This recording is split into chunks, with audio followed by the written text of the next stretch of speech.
Hello दोस्तों, मैं doctor रश्मि Agarwal, Ayurvedic consultant.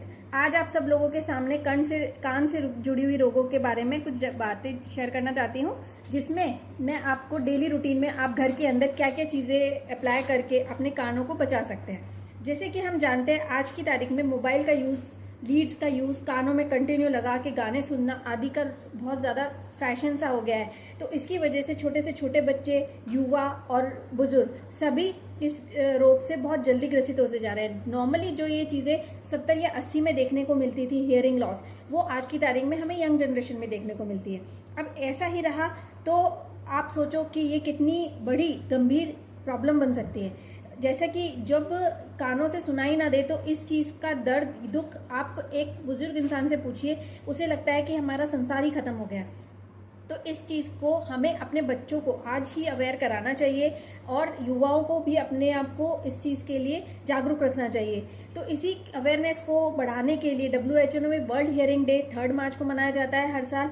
तो इसी चीज़ को आगे हम बढ़ाते हुए, इसी चीज़ को हम अपने दोस्तों में सर्कुलेट करने के लिए आज मैं कुछ जानकारी आपको शेयर करना चाहती हूँ। जैसा कि हम जानते हैं कि हियरिंग लॉस, कोई अगर हमारे या कानों में कोई भी आवाज़ आना आदि कोई भी रोग अगर इस तरह का होता है जिनमें कानों में दिक्कत होती है, तो उसके लिए हमें हमारे शरीर के अंदर वायु की वृद्धि होती है।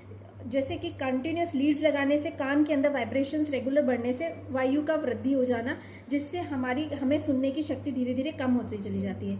तो उन चीज़ों को रोकने के लिए हम बाह्य स्नेहन, आभ्यंतर स्नेहन आदि रोगों का आदि थेरेपीज़ का फ़ायदा उठा सकते हैं। तो इसके लिए जैसे कि हम खाने में हम घी का सेवन, रसायन में च्यवनप्राश, ब्रह्म रसायन, गिलोय जूस, अश्वगंधा, शतावर, मेथी, कोई भी ड्रग्स आदि का सेवन कर सकते हैं। साथ ही बाह्य के लिए हम local application of the oil कर सकते हैं, कान के अंदर तेल डाल सकते हैं। जैसे कि पहले ज़माने में लोग बड़े बूढ़े बच्चों को नहलाते, मालिश करके कान के समय उसी समय कान में 2 बूंद डाल देते, वो इसीलिए किया करते थे। आज की तारीख में ये पद्धति बिल्कुल ख़त्म होती जा रही है, तो हमें इसे फिर से करना है। तो उसके लिए हमें कुछ भी नहीं करना होता, सिंपल आपके घर में कोई भी तेल है, जैसे सरसों का तेल है, तिल का तेल है, और आयुर्वेद में बहुत सारे तेल आते हैं, बला तेल, क्षीर बला तेल, महानारायण तेल, जो भी तेल आपके पास अवेलेबल है। अगर आपको कोई डिसीज़ है तो आप अपने नियर बाय आयुर्वेदिक कंसल्टेंट से एक बार सलाह जरूर ले लीजिए, उसको करें, क्योंकि इसमें कुछ ना कुछ कॉन्ट्रा इंडिकेशंस भी होती हैं कि कब हमें यूज़ नहीं करना है, और कुछ कंडीशंस होती हैं जिनमें हम इसको नॉर्मल एक स्वस्थ कंडीशंस में हम रेगुलर यूज़ कर सकते हैं।